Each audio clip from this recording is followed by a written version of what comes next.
అండి అందరికీ good morning అండి. అందరూ బాగున్నారా? పెళ్ళి చట్నీ చేస్తున్నాను ఇడ్లీలోకి. చూసి లైక్ కొట్టండి. అది చూడండి మళ్ళీ ఆయిల్ వేసి తర్వాత పెళ్ళిళ్ళు వేస్తున్నా. అది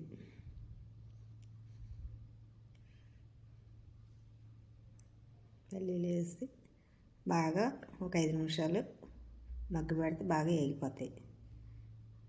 వేగిపోయిన పెళ్ళిళ్ళు తీసి పక్కన పెట్టాలి. అది గిన్నె రెడీ చేసుకున్నా గిన్నె వేసుకునేందుకు అయ్యి చూడండి. అదిగో అది చూసి మళ్ళీ పెనం పొయ్యి పెట్టుకొని అల్లం, టమాటా, పచ్చిమిర్చి,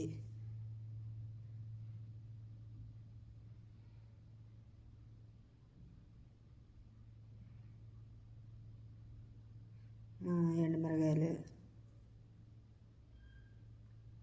టమాటీ ముక్కలు, అల్లం ముక్క అన్నీ వేసి బాగా వేపుకోవాలి. జీలకర్ర,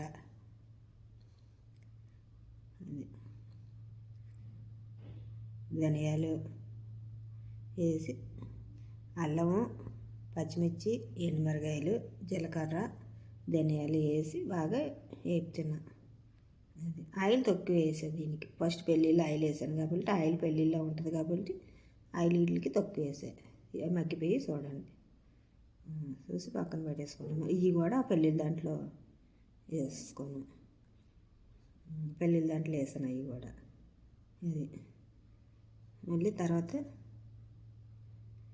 వేపిన శనగపప్పు వేస్తాను. దీంట్లో కూడా ఆయిల్ వేయలేదు. ఆల్రెడీగా పెళ్ళిళ్ళు ఆయిల్ ఉంటుంది కాబట్టి దీంట్లో ఆయిల్ వేయలేదు. కొంచెం వేడి చేస్తున్నాను నైట్గా. అంతే వేగిపోయి కొంచెం ఒక 2 నిమిషాలు ఉంటే పచ్చివాసన అంతా పోతుంది. అది అయిపోయింది. తీసి మళ్ళీ మిక్సీ గిన్నె వేసుకుని మొత్తం అన్నీ కలిపి ఇప్పుడు అన్నం పక్కన పెట్టేసి అవన్నీ ఫస్ట్ వేపినవి అది చిన్న చింతపండు అవన్నీ వేసి వేపించినాయి అన్నమాట. ఇప్పుడు కొంచెం సాల్ట్ వేసుకొని ఒక స్పూన్ సాల్ట్ సరిపోద్ది. అంతే మళ్ళీ స్పూన్ సాల్ట్ వేసుకొని మిక్సీ కూడా వేసుకోండి. మొత్తం అన్నీ కలిపేసి మిక్సీలో తర్వాత మిక్సీ పెట్టేసుకోండి. మిక్సీ ఆన్ చేసి అయిపోయింది. తీస్తాను.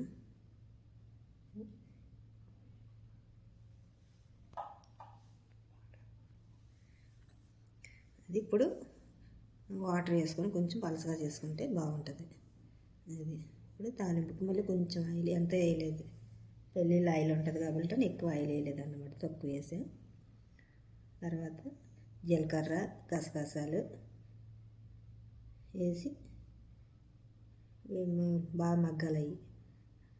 అది మగ్గిపోయి తర్వాత ఎండుమిరగాయ, చిన్న ఎల్లుల్లిపాయ ముక్క ఒకటి, కొంచెం కొత్తిమీర, కొంచెం కరివేపాకు అయిపోయింది. తాలింపు అయిపోయింది.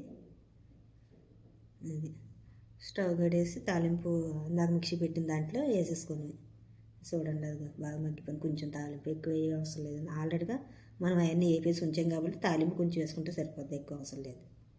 అది పైన నూనె తేలిలా కొంచెం అంతే. రెడీ అయిపోయింది. అది పెళ్ళిళ్ళ చట్నీ, వేపిన శనగపప్పు పెళ్ళిళ్ళ చట్నీ రెడీ అయిపోయింది. చూసి లైక్ కొట్టండి. ఇప్పుడు నెక్స్ట్ చట్నీలోకి ఇడ్లీ. ఇడ్లీ పక్కన పెళ్ళిళ్ళు వేపితే ఇడ్లీ పెట్టేసాను. ఇప్పుడు ఇడ్లీ తీసే ఉడికిపోయింది ఇడ్లీ. అది స్టవ్ పెట్టేసాను. ఇడ్లీ తీసుకుంటే ఇడ్లీ మెత్తగా ఉంటుంది. ఒక కప్పుకి 4 కప్పులు రవ్వ వేయాలి. ఒక కప్పు మినపప్పుకి కరెక్ట్గా వస్తుంది లెక్క. తెలియపోని వాళ్ళకి లెక్క కరెక్ట్గా తెలియాలంటే ఒక కప్పు మినపప్పుకి ఒక కప్పు 4 కప్పులు రవ్వ వేస్తే వస్తుంది అన్నమాట. దేనికన్నా సరే. అది రెడీ అయిపోయింది ఇడ్లీ. ఇప్పుడు చూసి నాకు లైక్ కొట్టండి అందరూ కలిసి. అది మీరందరూ ఇలా